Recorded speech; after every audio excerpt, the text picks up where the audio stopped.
Halo Bu Rere, terima kasih. Senang sekali bisa hadir di sini. Kami dari Iya. LPT UI. Terima kasih untuk undangannya mengisi webinar ini, Bu Rere. Kemudian yang kami hormati juga Bu Yuliana dan Bu Riris. Terima kasih. Silahkan Bu Vivi, untuk saya serahkan waktunya kepada Bu Vivi dan Mbak Dior. Silahkan. Ya, baik. Terima kasih Bu Rere. Saya izin share screen ya, Soho People. Oke, nah saya baru mempelajari nih panggilan Soho People ini keren ya. Oke, mohon izin. Apakah sudah tampak? Sudah. Share screen-nya? Oke, baik. Baik, selamat pagi Soho People yang kami kasihi. Terima kasih sudah berkenan hadir ya. Kalau saya lihat di sini sekarang sudah 1.340 ya yang hadir, luar biasa nih antusias dari teman-teman Soho People. Tepuk tangan dulu dong buat kita semua ya, buat semangat yang sudah dibawa ke dalam webinar pagi ini. Oke, baik. Acara webinar ini Soho People diselenggarakan oleh Soho Global Health bekerjasama dengan Lembaga Psikologi Terapan Universitas Indonesia. Nah, selamat datang, salam sejahtera untuk kita semua. Baik, Soho People, sebagaimana kita ketahui saat ini ya belakangan ini ya, pertama kita akan menghadapi situasi yang orang-orang bilang istilahnya tuh VUCA, volatile ya, begitu cepat berubah-ubah, kemudian uncertain, serba tidak pasti, kompleks ya, lebih rumit, kemudian juga ambigu ya, kadang-kadang suka nggak jelas gitu. Nah, ditambah dengan adanya pandemi dan transformasi digital yang menuntut perusahaan atau organisasi untuk terus melakukan perubahan ya serta inovasi, hal ini tentunya seringkali mendatangkan tekanan yang membuat kita lelah ya, bukan hanya lelah secara fisik tapi juga lelah hati ya, juga lelah pikiran. Nah, seringkali bahkan sampai stres dan dalam skala yang lebih berat juga bisa mengakibatkan depresi. Nah, gimana nih supaya Soho People kita semua bisa tetap tenang, fokus, menjalani keseharian kita dengan tetap bahagia, tapi kita tetap juga mendeliver semua tanggung jawab kita dengan baik. Nah, salah satu teknik yang dapat kita manfaatkan adalah mindfulness. Nah, apa itu mindfulness dan bagaimana kita mempraktekannya dalam keseharian kita, terutama di tempat kerja, ini akan menjadi topik bahasan pada webinar kita pagi ini. Nah, sebelum kita memulai pembahasan yang ada yang webinar itu ya. Saya ingin informasikan terlebih dahulu ya Bapak Soho People. Nah, di kolom chat itu panitia sudah share 2 link. Yang pertama itu adalah link absen. Nah, link absen ini silahkan diisi karena itu nanti dan diisi dengan nama lengkap ya Soho People, karena nanti kami akan mengenerate e-sertifikat berdasarkan absen tersebut. Nah, kemudian yang kedua itu ada link untuk masuk ke mindfulness questionnaire. Nah, kita ingin mengukur nih seberapa mindful sih kita ya selama ini.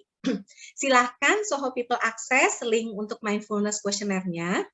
Cuma ada 15 pertanyaan kuesioner, silahkan dijawab ya. Dan nanti kita akan melihat bagaimana profil mindfulness kita selama ini.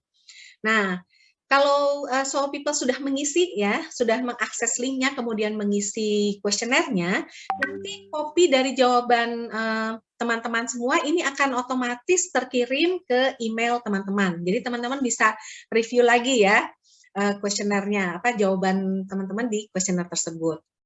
Oke. Nah, saya akan share agenda kita hari ini ya. Ibu Vivi, maaf, belum di slideshow. Oh, belum di slideshow. Oke, sebentar ya. Baik. Oke. Sudah tampak slide-nya? Sudah Oke. Ibu. Ya. Baik, Soho People, ini agenda webinar kita ya. Tadi sudah dibuka oleh Bu Rere dengan opening. Nah, kemudian kita masuk ke mindfulness questionnaire. Nah, mohon info apakah sudah diakses? Mindfulness questionnaire-nya, boleh kasih reaction jempol kalau sudah mengisi questionnaire-nya. Saya ingin tahu nih berapa yang sudah mengisi. Oke, Mbak Dian Rahayu sudah ya. Kemudian siapa lagi nih yang sudah mengisi mindfulness questionnaire? Oke, Mbak Widi sudah. Oke. Kalau Pak Patrick kayaknya masih ngisi ya, kelihatan dari wajahnya. Oke, silahkan Soho People diisi. Oke, Mbak Anggreni Puspita sudah mengisi. Kemudian, wah di Soho ini kayaknya generasinya generasi milenial dan generasi ini ya, Z semua ya. Wajahnya tampak muda-muda dan ceria nih. Oke, kayaknya masih sambil mengisi. Oke, saya lanjut. Nah, setelah teman-teman mengisi Mindfulness Questionnaire, kita akan masuk ke sesi webinar kita Mindfulness at Work. Nah, kemudian setelah penjelasan dari narasumber kita, maka kita akan ada sesi tanya-jawab. Nah, apabila ada pertanyaan, silakan Soho People menuliskan pertanyaannya melalui kolom chat dengan format nama, kemudian pertanyaan. Nah, ya, kemudian tuliskan pertanyaannya. Nah, namun apabila ada pertanyaan yang sifatnya private, kemudian teman-teman rasanya tidak nyaman kalau diketahui namanya ya menanyakan tersebut, silakan teman-teman bisa mengirimkan pertanyaannya secara direct message kepada saya, ya. Nanti apabila cukup waktunya kita akan bahas. Nah, mungkin tidak semua pertanyaan bisa dibahas. Apabila ada pertanyaan yang serupa, maka saya akan ambil satu pertanyaan saja untuk dibahas oleh narasumber kita. Nah, kemudian di akhir kemudian ada setelah kita membahas Q&A-nya, kita akan closing, dan di akhir pada saat closing nanti, kami akan membagikan 3 paket agenda dan kalender LPTUI kepada 3 peserta yang mengajukan pertanyaan, atau mungkin yang beruntung terpilih secara acak ya, berdasarkan daftar hadir. Jadi silahkan Soho People ajukan pertanyaannya, dan jangan lupa mengisi daftar hadir melalui link dan tautan yang telah dibagikan oleh panitia di kolom chat. Oke, nah sekarang boleh kasih reaction jempol lagi, berapa orang yang sudah mengisi kuesionernya? Karena hasil dari pengisian kuesioner ini nanti akan dibahas oleh narasumber kita. Ya. Oke, sekali lagi semua peserta yang telah mengisi daftar hadir ini akan mendapatkan e-sertifikat dari webinar ini yang akan kami kirimkan ke alamat email Soho People yang sudah mengisi absen, ya. Oke.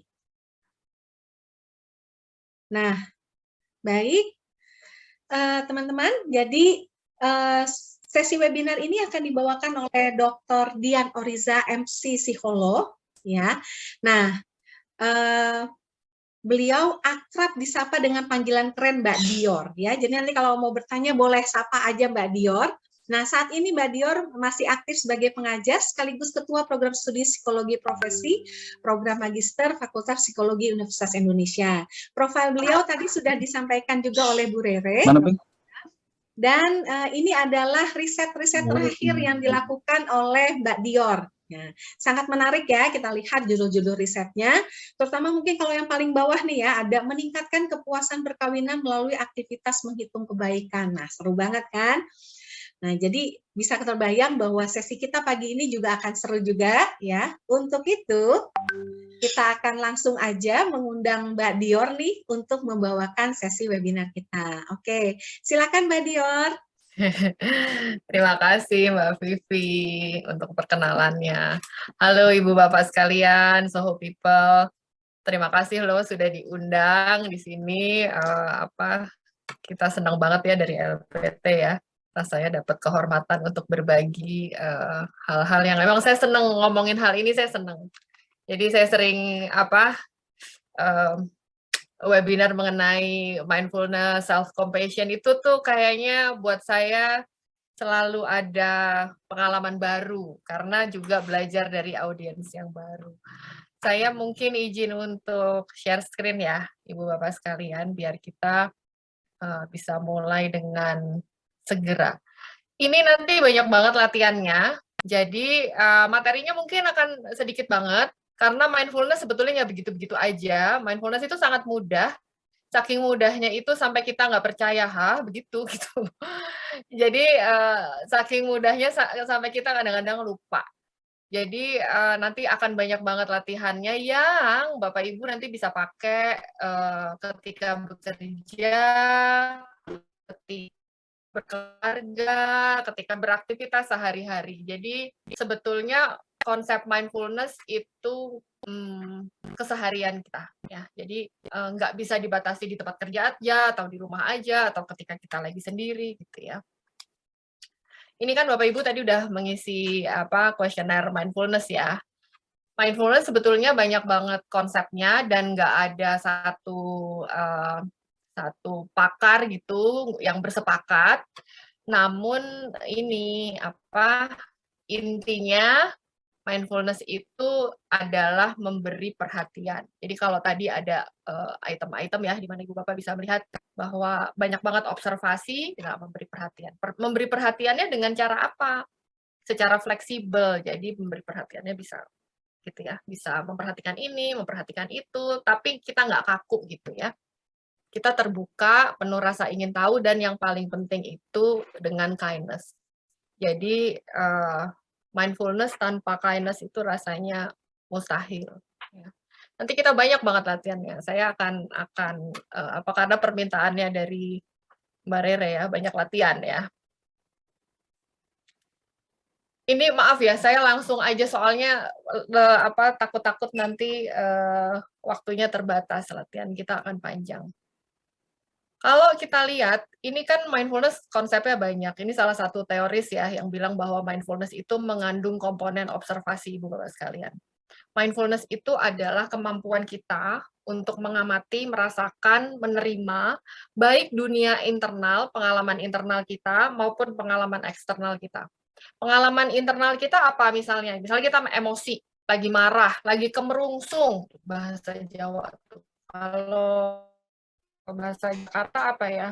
Lagi rasa gitu, kayak wah gitu ya, hektik kalau gitu ya. Jadi itu pengalaman internal. Kita bisa mengamati, merasakan, dan menerima, make room. Kita nggak menolak pengalaman-pengalaman itu.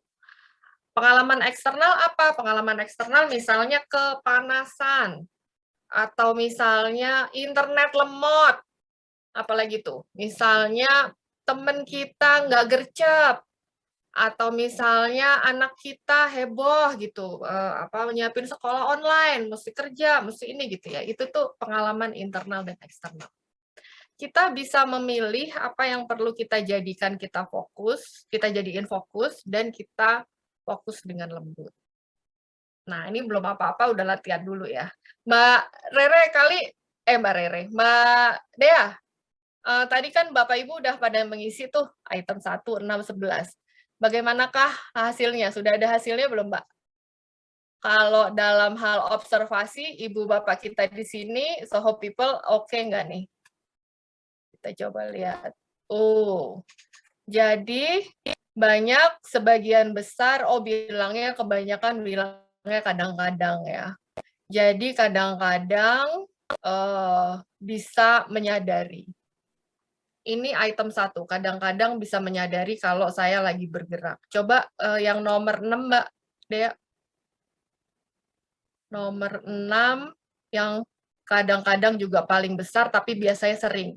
Saya memperhatikan bagaimana makanan dan minuman mempengaruhi pikiran, sensasi tubuh, dan emosi saya. Ini lebih banyak yang memperhatikan ya sebenarnya ya.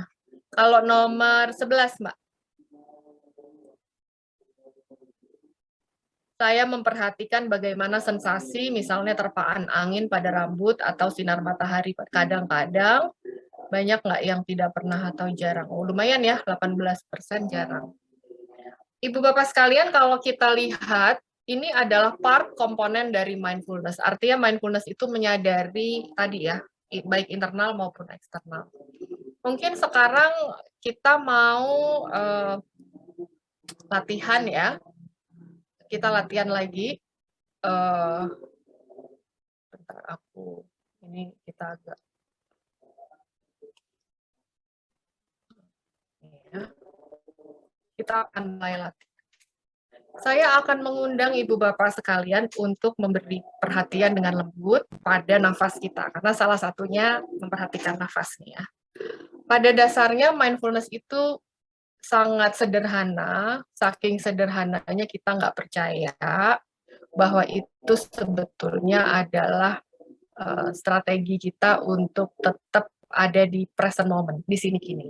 Mindfulness itu adalah kemampuan kita untuk hadir di present moment. Karena apa Ibu Bapak sekalian?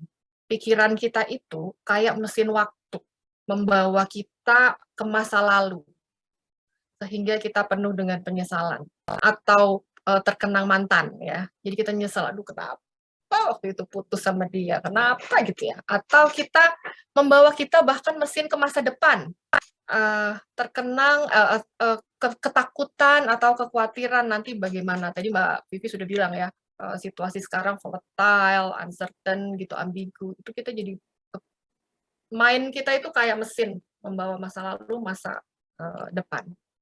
Mind kita itu juga seperti mesin membawa kita ke tempat yang berbeda. Kita bisa mikirin waktu kita liburan di mana Bali, kita pengen banget liburan ke Jepang waktu itu indah, misalnya gitu ya. Jadi banyak banget ide-ide di kepala kita yang membuat kita nggak ada di present moment. Yang mengikat kita di present moment itu anchor-nya. Kalau kita ini mengarungi samudera kehidupan, ya, dan kita ini kapal, dan kita terhempas oleh badai pikir dan gelombang perasaan, maka supaya kita nggak drifted ya, supaya kita nggak terombang-ambing, anchor-nya cuma 3. Yang pertama nafas, tubuh, dan indera. Karena nafas kita tidak bisa bernafas di masa lalu, kita cuma bisa bernafas di masa sekarang. Internet saya nggak stabil ya, Mbak Vivi. Saya putus-putus nggak? Aman? Bagus, aman. Oke. Nafas kita nggak bisa bernafas di masa depan, kita cuma bisa bernafas di masa sekarang. Badan kita nggak bisa, 2 menit yang lalu badan kita berbeda dari sekarang. Badan kita nggak tahu badan kita di 5 menit yang akan datang, mana tahu kita paper cut atau apa gitu ya. Jadi badan kita cuma punya di present moment itu nafas, badan, dan indera. Karena indera kita juga yang membantu kita hadir di present moment, hadir di sini kini. Indera kita nggak bisa lihat sesuatu atau kita nggak bisa mendengar sesuatu yang ada di 5 menit yang lalu. Yang kita dengar ya sekarang ini, situasi sekarang. Jadi memperhatikan nafas, tubuh, dan indera adalah latihan pertama supaya kita bisa anchoring, supaya kapal kita ini nggak terombang-ambing dalam badai pikiran dan perasaan. Mau nggak sekarang Ibu Bapak latihan, Soho People latihan nafas? Ya, coba sekarang sambil ngeliatin apapun yang sedang dilihatin, tarik nafas. Pelan, lembut, dan sadar. Tarik nafas pelan, hembuskan pelan, lalu sadar. Tarik nafas pelan, hembuskan pelan, sadar. Rasakan bahwa semuanya melambat. Ya, semuanya lambat. Kalau pikiran kita pengen cepet, kerjaan ini pengen cepet, saya pengen menunaikan ini dengan cepet. Coba bernafas dulu, rasakan semuanya akan melambat. Oke, dapat ya nafas ya. Boleh nggak kalau Ibu Bapak mencatat 1-10 nafas, lalu sepanjang nanti kita webinar ini, Ibu Bapak menyadari bahwa Ibu Bapak sedang bernafas. Jadi sadari nafasmu. Tarik nafas, hembuskan perlahan, dan sepanjang webinar kita sadari. Kalau Ibu Bapak sambil mengerjakan yang lain, nggak apa-apa, sadari aja bahwa sedang bernafas. Ya. Hitung 1-10, kalau udah balik lagi ke 1. 10, balik lagi ke 1. Ya. Sekarang, kita akan belajar anchor yang berikutnya. Mindfulness yang kita memperhatikan tubuh. Coba sekarang tarik nafas, integrasikan nafas dengan tubuh Ibu Bapak sekalian. Tarik nafas, sadari apakah tubuh Ibu Bapak rasanya berat atau ringan. Berat nggak apa-apa, ringan juga nggak apa-apa. Tarik nafas lagi. Apakah tubuhnya tegang atau rileks? Tegang nggak apa-apa, rileks juga nggak apa-apa. Tarik nafas lagi. Apakah tubuhnya lapang atau sesak? Lapang boleh, sesak juga nggak apa-apa. Sadari aja. Coba terkoneksi sama tubuh deh Ibu Bapak. Karena kadang-kadang kita lupa kalau kita punya badan, ya nggak sih? Kita kayak badan kita tuh kayak autopilot aja gitu, kayak karena badan kita take care her atau himself ya. Sekarang itu latihan observasi badan, lemes atau bersemangat. Tarik nafas, lemes nggak apa-apa, bersemangat juga nggak apa-apa. Karena apa? Kita make room untuk semua pengalaman internal kita. Sekarang kita akan berkontak sama dunia eksternal kita. Ya. Tarik nafas, lalu amati satu objek. Coba Ibu Bapak pilih fokus amati satu objek yang hadir di hadapan Ibu Bapak. Tarik nafas, integrasikan indera penglihatan dengan nafas, lalu kemudian fokus menatap hal itu dengan lembut. Tatap, tapi lembutkan pandanganmu. Tarik nafas, pandang lembut aja. Semakin bernafas, semakin lembut. Ya, oke. Sekarang tarik nafas, cari objek kedua. Cari objek kedua. Tatap lagi, lembutkan pandanganmu. Ya, bagus. Tarik nafas lagi, integrasikan nafas, tubuh, dan indera penglihatan. Objek ketiga. Tatap dengan lembut. Sekarang aktifkan indera pendengaran. Mungkin ada suara saya, kita berkontak sama indera pendengaran juga ya. Ada suara saya, ada suara background di luar, suara AC. Amati saja. Tarik nafas, integrasikan nafas, tubuh, dan indera pendengaran. Ya, bagus. Sekarang tarik nafas, arahkan perhatian pada indera penghidup. Walaupun baunya netral-netral aja, ruangan kita baunya netral, tapi rasakan bahwa indera penghidup kita aktif. Oh, kayak gini rasanya indera penghidup saya. Ya, bagus. Kadang-kadang saya juga sering banget untuk bantu pakai perminyakan ya, perminyakan. Minyak telon atau aroma essential oil itu juga boleh membantu kita untuk fokus pada indera penghidup. Sekarang indera kecap. Rasakan secara sadar bahwa indera kecap Ibu Bapak aktif. Mungkin mulutnya terasa pahit atau netral. Atau kalau yang nggak puasa misalnya tadi habis merasakan minuman tertentu. Nah, dirasain aja. Ini yang paling seru. Rasakan indera peraba. Aktifkan indera peraba. Rasakan pakaian yang menempel di tubuh, masker yang menempel, tubuh menekan kursi. Latihan mindfulness ini sangat bisa kita lakukan dalam keseharian kita. Ketika kita lagi makan, coba sadari kita rasain apa sih makanan kita. Asinnya, manisnya, take for granted. Kita beli makanan mahal-mahal ya, tapi kita makannya sambil nonton. Kita beli makanan mahal-mahal, tapi kita makannya sambil ngobrol sama teman kita. Jadi kita nggak menikmati.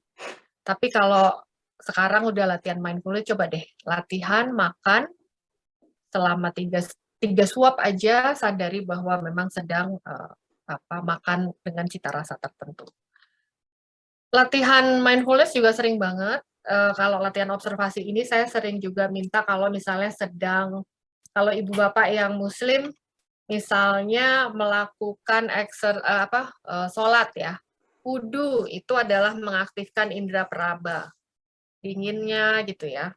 Kalau misalnya salam itu mengaktifkan tubuh, jadi rasakan tubuhnya otot tarik. Atau yoga atau lagi treadmill atau cycling, itu juga bisa menyadari nafas, tubuh, dan indera. Intinya adalah fokus dan fokuskan dengan lembut. Ibu Bapak, saya mau dengar dong, ada share, bisa nggak apa share Bapak Ibu, bisa nggak latihan nafas, tubuh, dan indera?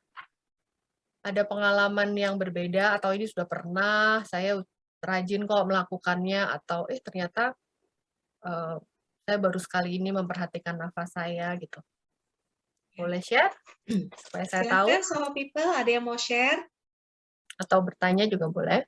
Ya, atau tadi sudah berlatih apa yang dirasakan ya setelah tadi latihan nafas sambil mengamati benda-benda. Mbak Rere Silakan. apa rasanya kalau Mbak Rere? Berasa sih, jadi semuanya melambat kalau bagi saya ya. Iya ya. Gitu sih. Kadang-kadang ketika kita latihan mindfulness, kita akan merasa rileks. Tapi Ibu Bapak, kalau Ibu Bapak merasa rileks, itu efek samping. Jadi kita latihan mindfulness tujuannya bukan untuk rileks. Latihan mindfulness ya untuk latihan mindfulness itu sendiri. Jadi kalau nanti latihan mindfulness terus habis itu nggak rileks, nggak apa-apa, tetap latihan. Ini saya tetap menunggu ini ya, sharing ya. Atau ini terlalu mengagetkan ya, baru slide 1 udah langsung latihan gitu ya. Kalau mau ada yang di-share pengalamannya boleh ya. Saya lanjut ke slide kedua ya. Slide kedua itu pernyataan nomor 2, 7, dan 12. Jadi kemampuan kita untuk mindfulness tentang emosi kita. Jadi mengobservasi, internal ya,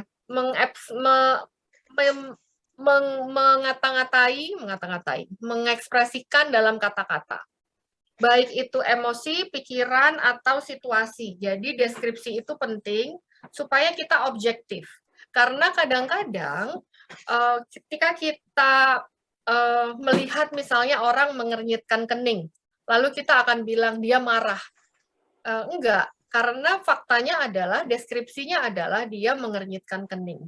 Bisa saja dia marah, bisa saja dia memikirkan sesuatu, bisa saja dia mencium bau yang nggak menyenangkan, misalnya gitu, tapi belum tentu dia marah. Jadi kemampuan untuk mendeskripsikan pengalaman kita tentang kata-kata itu adalah kemampuan objektif dan apa adanya. Sekarang mungkin ini Mbak Dea, kalau Soho People 2712 gimana nih? Oke nggak nih? Banyak nggak yang jarang atau? Saya pandai menemukan kata-kata untuk menggambarkan perasaan saya. Yang bilang selalu, wah banyak ya, 8,5%, lumayan ya. Tapi kadang-kadang banyak yang sering, ada yang tidak pernah dan jarang, 12,8. Lumayan nih, kalau dari 100 berarti 12 orang ya, jarang ya. Kalau yang pertanyaan nomor 12, Mbak.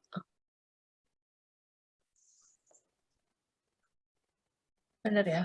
Saya bisa menemukan kata-kata kalau saya lagi kesal. Kadang-kadang, tapi ada yang jarang, ada yang tidak pernah juga. Ini cukup rata ya, kebanyakan 12-17%, 12-17. Kalau yang satu lagi Mbak, tadi yang mana ya? 6 ya? 7. 7. Sulit bagi saya untuk menggambarkan kata-kata. Kadang-kadang sulit ya. Mungkin sekarang saya mau mencobakan sesuatu juga ya Ibu Bapak ya. Coba Ibu Bapak pikirin sebuah emosi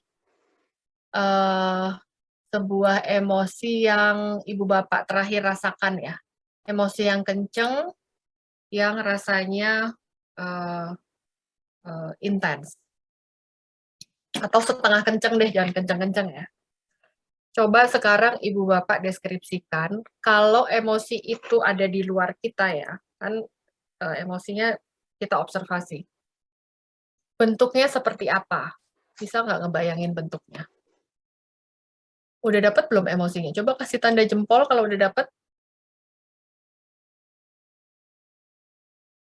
Dapat emosi yang bisa dideskripsikan? Oke, Pak Patrick udah. Oke, Bu Dian udah. Dapat nggak emosinya? Oke ya. Amati emosi itu seolah-olah emosi itu punya bentuk. Coba visualisasi bentuknya apa. Kadang-kadang ada yang bentuknya bola, ada yang bentuknya asap, ada yang bentuknya macam-macam ya, bebas. Nggak ada salah, nggak ada benar, karena kita menerima aja. Amati warnanya, apakah warnanya hitam, merah, oranye, ungu, apapun. Amati suhunya dari emosi itu. Emosi saya suhunya apa ya? Berapa ya? Panas, dingin, sejuk, hangat? Amati kalau disentuh teksturnya apa? Kasar, tajam-tajam, atau dia mengkilat, atau dia punya konsistensi cair, atau dia kayak bening, ya. Lalu kemudian kita kasih nama. Ini emosi ini apa? Emosi marah, emosi sedih, emosi takut. Dengan kita mengobservasi dan memberi nama emosi, kita sebetulnya mengenali dan itu bukan kita, karena emosi kita bukan kita. Saya bukan marah, tapi saya sedang merasa marah. Jadi, mendeskripsikan itu sangat penting supaya kita bisa mengambil jarak, Ibu Bapak. Pernah nggak sih Ibu Bapak ketemu sama orang yang marahnya sampai kayak nggak sadar kalau dia marah ya, muntap gitu, ngamuk gitu. Nah, itu karena nggak ada kesadaran. Harusnya dia bisa, sebaiknya kita bisa, oh ini saya sedang eskalasi emosi, saya sedang naik. Kalau Ibu Bapak sekarang mengamati, emosi itu disimpan di bagian tubuh mana? Ibu Bapak menyadari nggak emosi itu disimpan di bagian tubuh tertentu? Nah, di bagian tubuh itu kita perlu juga menyadari dan memberi nama. Oh, emosi sedih saya ada di dada. Emosi marah saya ada di kerongkongan gitu ya. Atau di kepala ya Pak Devi. Kadang-kadang juga seria emosi di kepala. Bisa juga, ada juga emosi di kepalan. Rasanya di kepalan atau di kaki, pengen nendang. Jadi emosi itu memang karakteristik emosi adalah disimpan di dalam tubuh. Nah, kita perlu aware di bagian tubuh mana emosi itu disimpan. Kadang-kadang sebenarnya emosi kita sakit apa itu kan simbolik ya. Kalau kita sakit di bahu, kadang-kadang itu simbol kalau kita sebenarnya punya beban tertentu. Sakit kepala gitu karena kita merasa kita perlu mengambil keputusan gitu. Jadi sakit itu juga sebenarnya ada simbol-simbol emosi yang disimpan di situ. Kita punya kerentanan ya, kerentanan tubuh. Saya biasanya emosi apa dan itu saya simpan di mana. Kalau sering diare, mungkin itu juga emosi tertentu. Ya. Ini kayaknya nggak ada pertanyaan, tapi dicobain nggak sih Bu Bapak? Ini menarik banget loh Mbak Dior. Tadi waktu Mbak Dior mengajak itu ya, nah mungkin Soho People ada yang sudah mulai membayangkan ya, tapi mungkin saya boleh share ya Mbak Dior.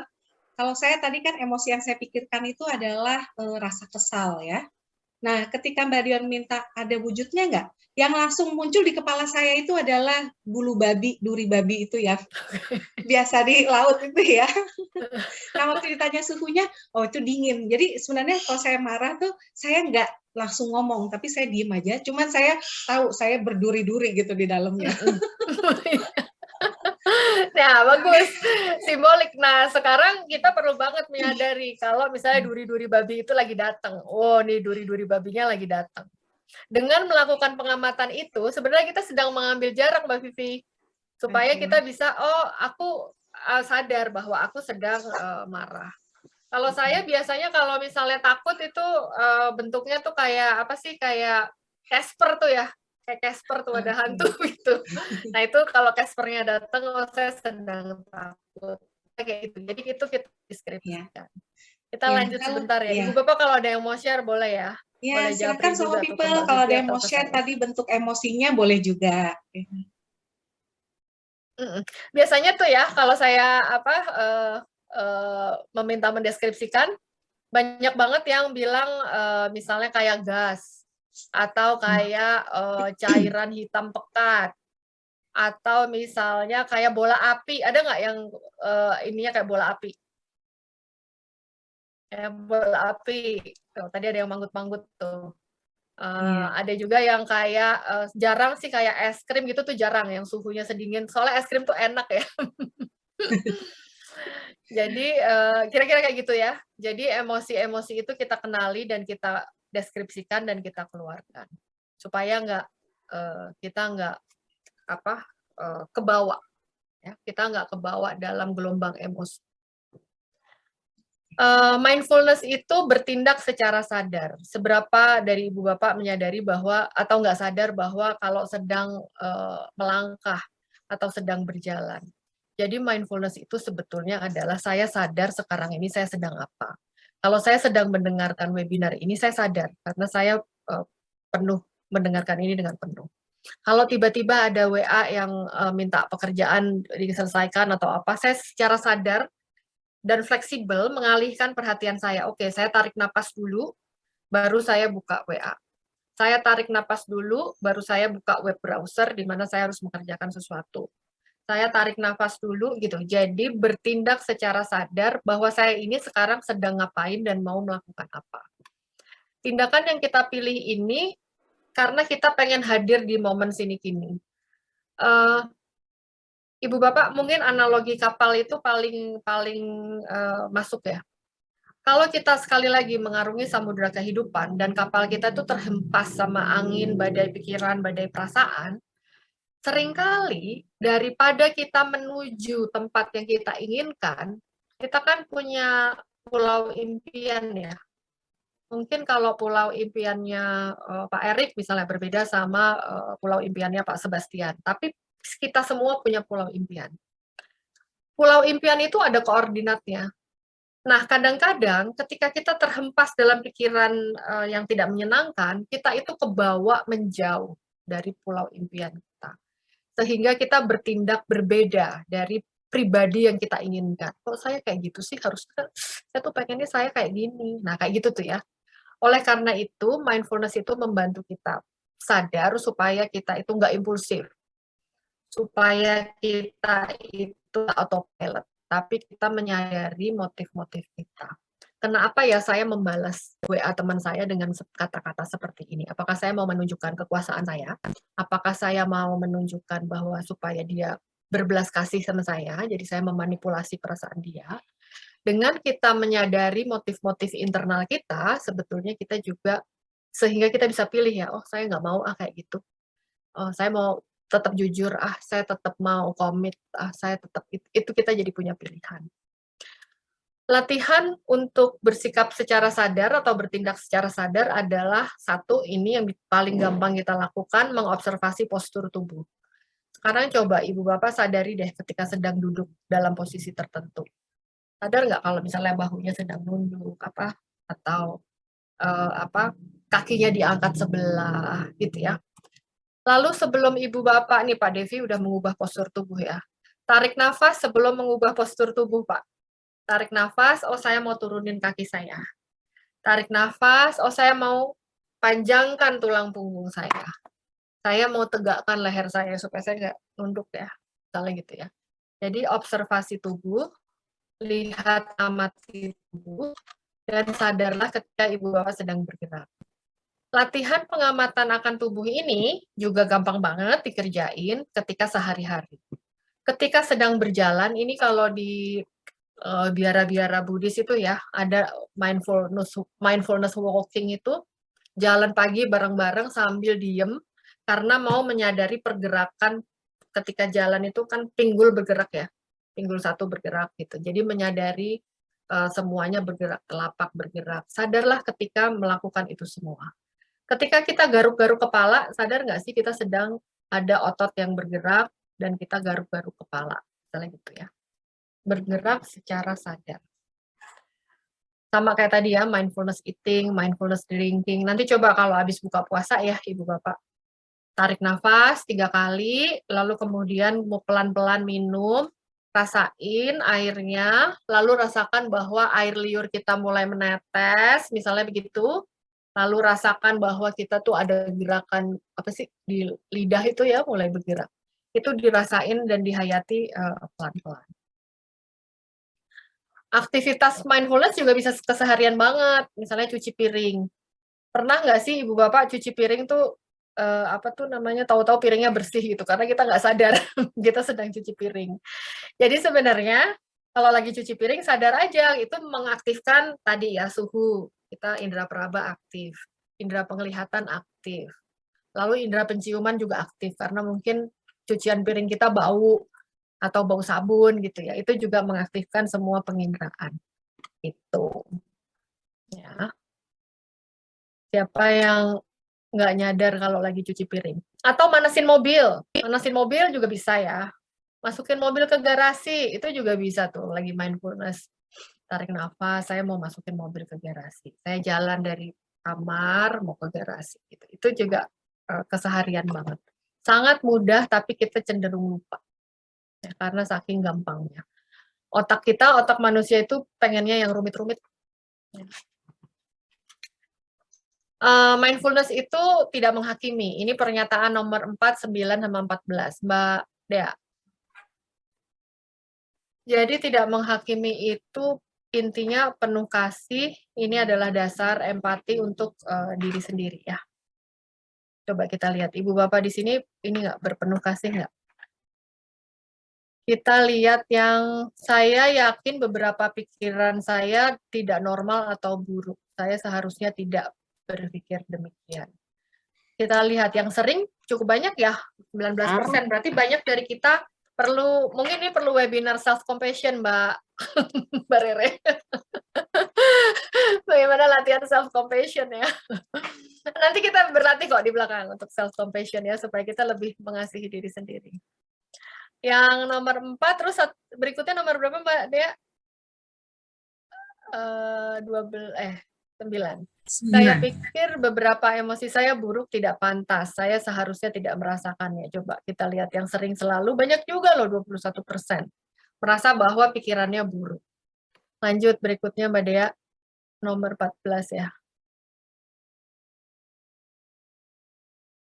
Saya tidak memperhatikan karena saya melamun, khawatir, atau terbagi. Yang sering 7%, yang selalu nggak ada. Oke, ini udah lumayan bagus ya. Nah, saya balik lagi ke screen saya ya.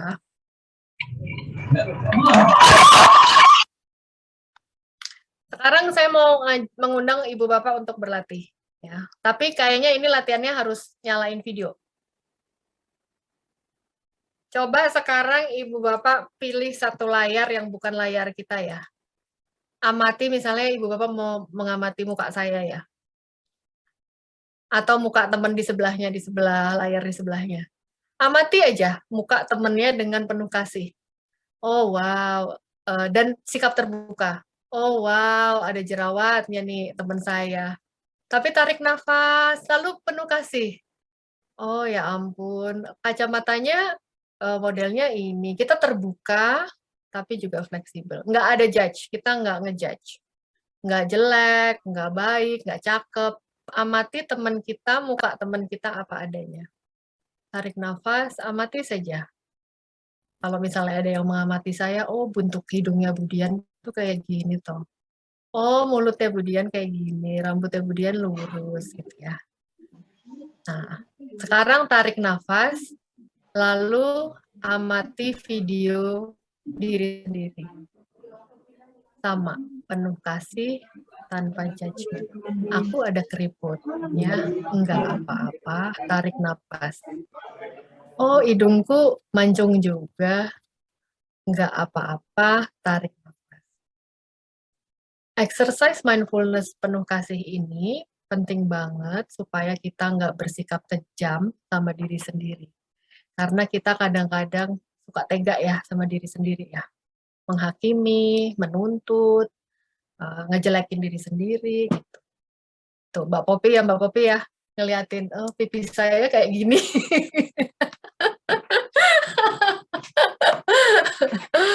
Ya kan?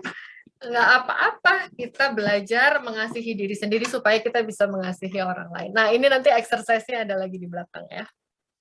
Ada yang mau share nggak sih? Ini kok nggak ada pertanyaan, kok sepi-sepi aja. Oh ini ada. Melakukan beberapa pekerjaan sekaligus, multitasking, apakah ada efek samping? Mbak Vivi, aku jawab sekarang apa ntar aja? Kita sih tadi udah mengatur untuk di akhir sesi. Oke. Ya. Saya terus dulu ya Mbak Marisa. Iya, saya sudah tampung semuanya. Sudah ada 3 pertanyaan so far. Oke, siap.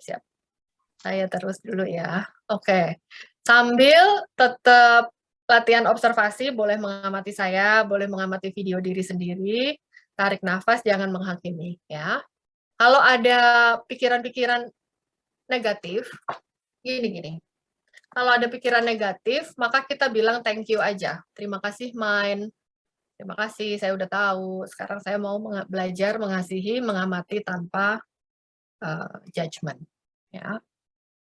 Ini berhubungan banget. Tidak reaktif ini berhubungan sama tadi ya, mengamati dengan penuh kasih. Pernyataan nomor 5, 10, 15. Kalau Soho People gimana Mbak Dia?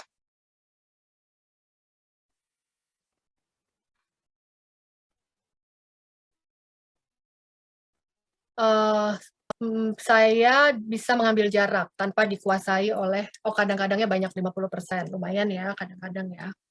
Kalau seringnya juga banyak, 30% bisa aware dan bisa mengambil jarak. Lumayan nih, mindful berarti. Berikutnya Mbak Dea,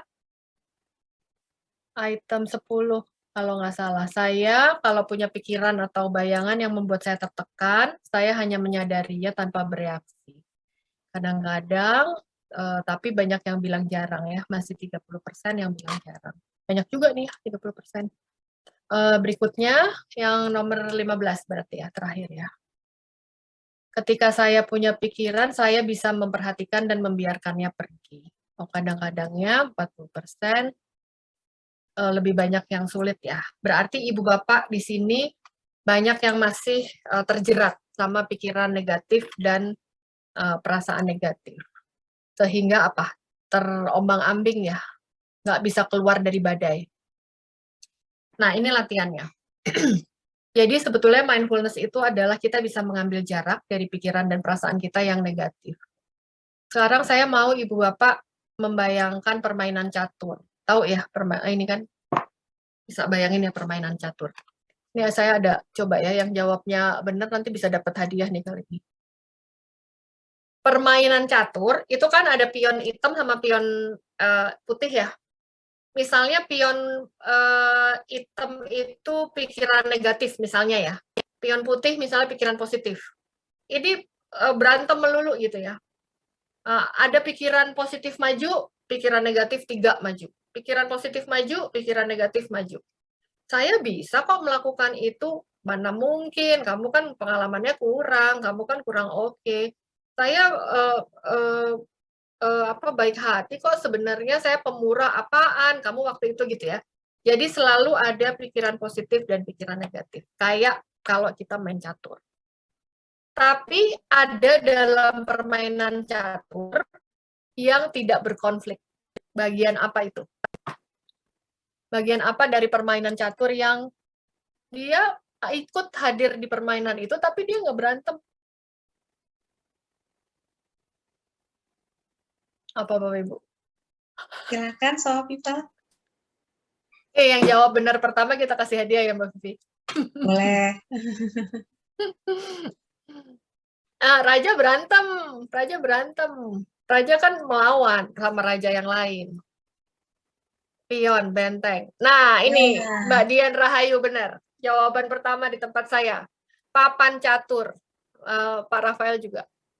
Ya. Jadi, papan catur itu adalah satu-satunya yang nge-hold semua pieces together. Ya, dia memegang, tapi dia nggak berkonflik. Artinya, si papan catur ini hanya mengamati saja. Ada pikiran negatif, pikiran positif, dia nonton dan dia oke-oke aja semua main di ladangnya. Kita bisa berlatih seperti itu juga.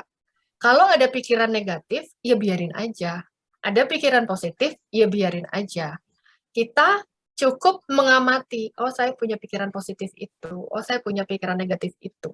Dan kita mengizinkan mereka untuk hadir tanpa berpihak.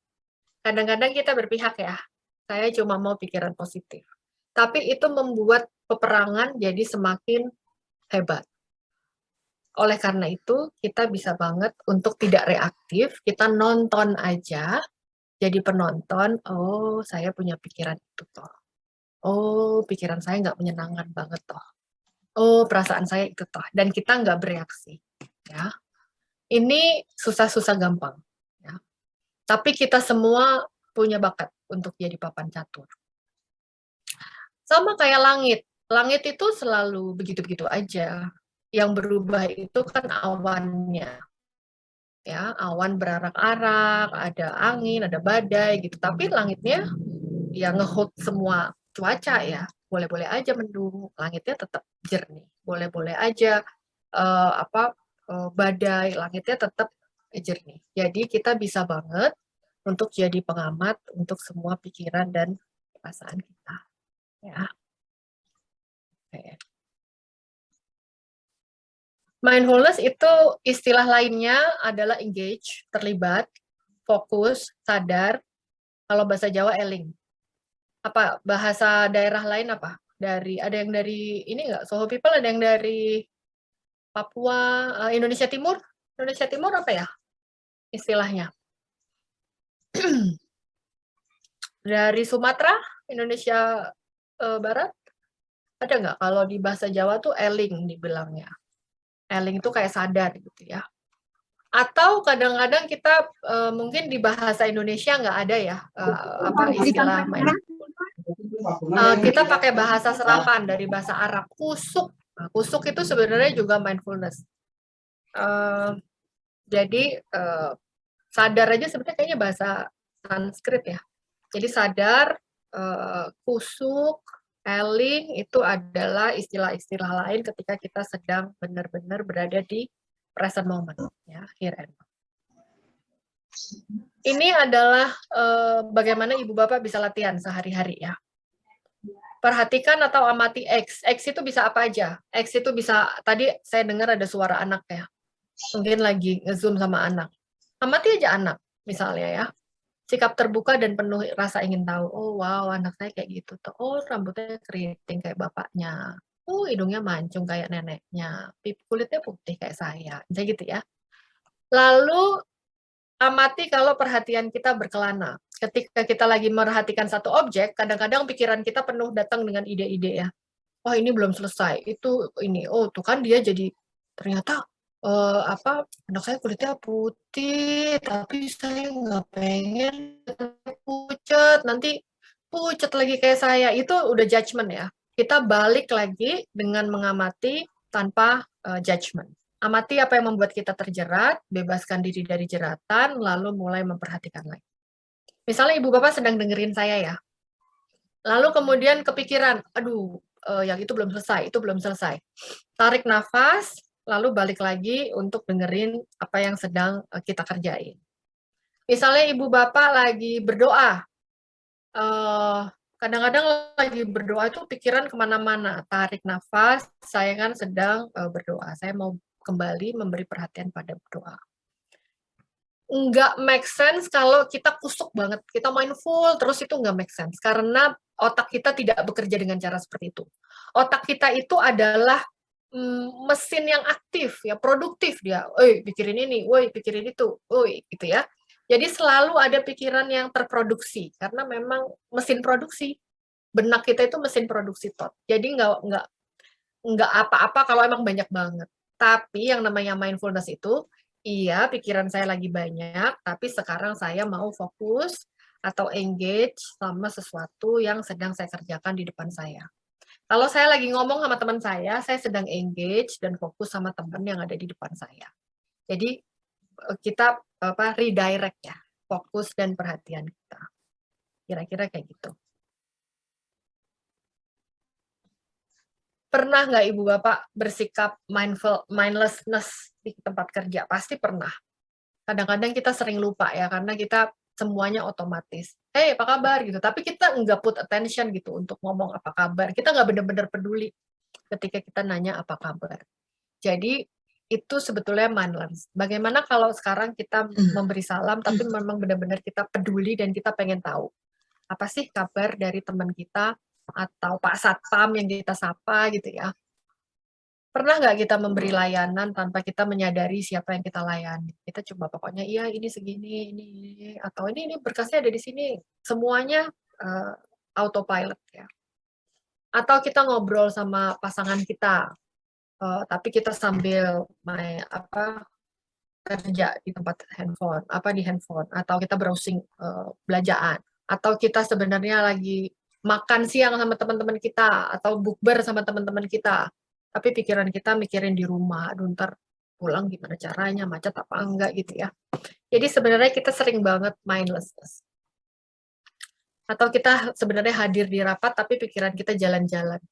Atau kita juga jalan-jalan tapi pikiran kita ada di rapat. Jadi kita sebenarnya ada di mana sih sebenarnya kita gitu. Itu mindlessness. Mindfulness itu di tempat kerja sebetulnya sangat penting karena dengan kita mindful kita sadar motif-motif kita sih. Sadar perasaan kita bisa mendeskripsikan perasaan kita bisa mendeskripsikan perasaan orang lain juga dengan akurat. Belum tentu mengernyitkan kening itu dia marah. Belum tentu dia raise voice, dia nada suaranya naik, itu dia bete-nya sama saya, misalnya gitu ya. Jadi kita bisa dengan lebih efektif untuk bertindak, tidak reaktif, tapi bertindak sesuai dengan tujuan. Saya punya tujuan yang sama orang ini. Kita sama-sama Soho People, kita sama-sama pengen pekerjaan kita berhasil, kita punya tujuan yang sama di Soho gitu ya. Jadi dengan kita mindful, kita bisa lebih punya persamaan tujuan.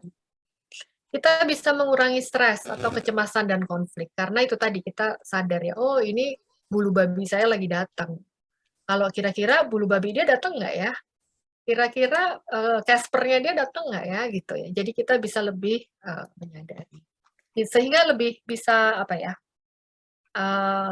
sadar bahwa saya punya kemampuan tertentu, rekan kerja, staf atau bawahan saya atau tim saya juga punya kemampuan tertentu. Sebetulnya dengan mindfulness kita lebih penuh kasih sih. Kayaknya kata kuncinya itu ya. Kita penuh kasih dan kita willing untuk membantu. Mindfulness sebetulnya juga menjadi dasar dalam people management. Kalau Ibu Bapak menyadari, mendengar aktif itu dasarnya semua mindfulness. Karena kita mengaktifkan indera pendengaran, kita betul-betul hadir buat orang di depan kita nggak judgmental, kita dengerin dulu dia maunya apa, situasinya apa. Demikian juga ketika kita memberi umpan balik, maupun itu positif atau korektif, kita juga care. Dasarnya adalah kepedulian, dasarnya adalah kasih. Ya.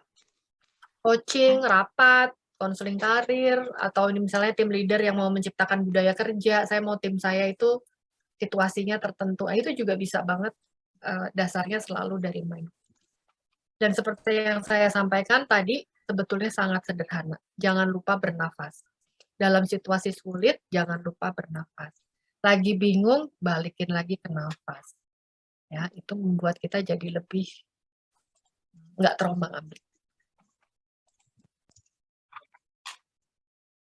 Mbak, mau latihan sekarang apa ini Mbak? Tanya jawab. Kita masih panjang nih kayaknya. Mau jawabin dulu aja Mbak. Iya, boleh. Baik.